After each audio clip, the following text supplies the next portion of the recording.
Livre audio Je suis toujours là, traduit en français par Catherine Huard, tiré du livre I'm Still Here, auteur Ada Hagi. Chapitre 26 KFC. Le voyage est commencé. Je m'étais arrêtée pour un changement d'huile dans le New Jersey. Mon mari m'avait dit de ne pas oublier de le faire. Je me suis arrêtée à Trenton, dans le New Jersey, pour le faire. Le mécanicien m'a dit que cela prendrait environ 45 minutes, 1 heure.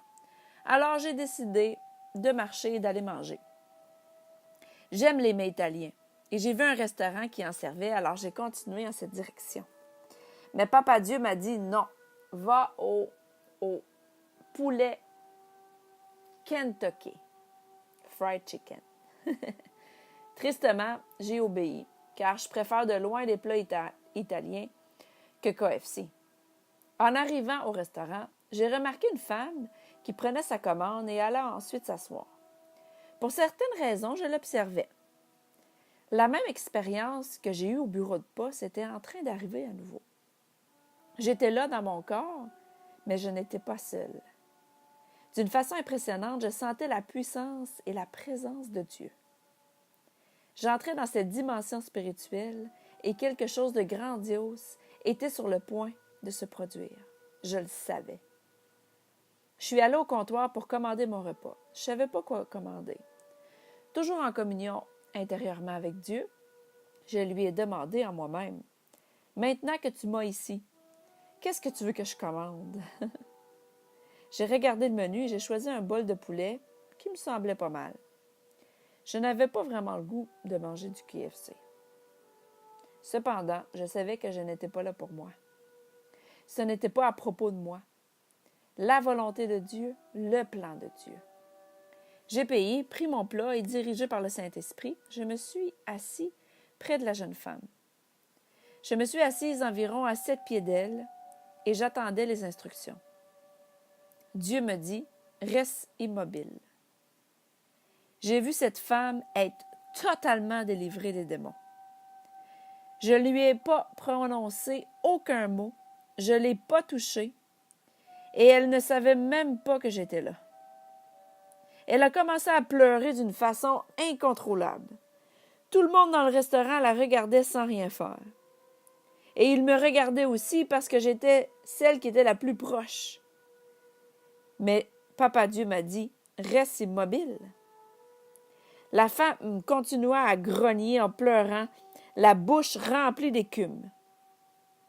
Quand tout s'est arrêté, après quelques minutes, Papa Dieu m'a dit, lève-toi et pars.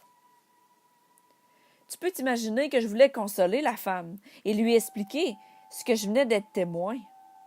Je voulais seulement qu'elle le sache. Papa Dieu me répéta, quitte tout de suite.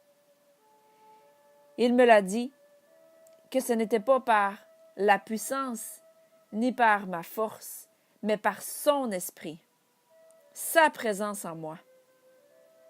Il me dit, tu transportes ma présence et c'est plus que suffisant. Désormais, tu n'auras plus à lutter contre aucun démon. Quand tu te présentes, je me présente. Sois consciente, reconnais ma sainte présence et tu vas expérimenter ma gloire comme jamais auparavant. Je lui ai répondu, oui, monsieur Papa Dieu, marché conclu. Comment répondre autrement? Vraiment, j'étais émerveillée. Dans ma marche avec Papa Dieu, je n'avais jamais expérimenté sa magnifique présence et puissance de cette façon. C'était relationnel, c'était chic, plaisant, c'était facile. Il m'a ramené à la parole qu'il a dite par le puissant homme de Dieu en Floride. Certains parmi vous vont quitter cet endroit et des miracles, des signes et des merveilles surnaturelles vont arriver autour de vous sans effort.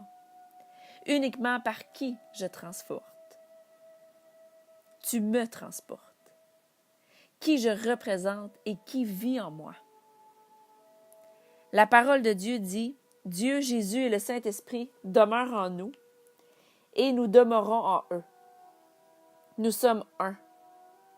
Je l'ai reconnu Et j'ai commencé à étudier le royaume de Dieu et le royaume des cieux, seulement pour déverrouiller et expérimenter combien son amour est vraiment profond, grand et spectaculaire. Il nous aime tellement. Il a envoyé son Fils Jésus afin qu'il meure sur une croix pour que Papa Dieu ne soit plus jamais séparé de nous. Jésus nous a amenés à se réconcilier une fois pour toutes avec lui, avec notre Père, et que nous demeurons à sa présence à tout jamais. Quand tu y penses vraiment, comment ne pas être en amour avec lui? Wow! Je suis sans mots.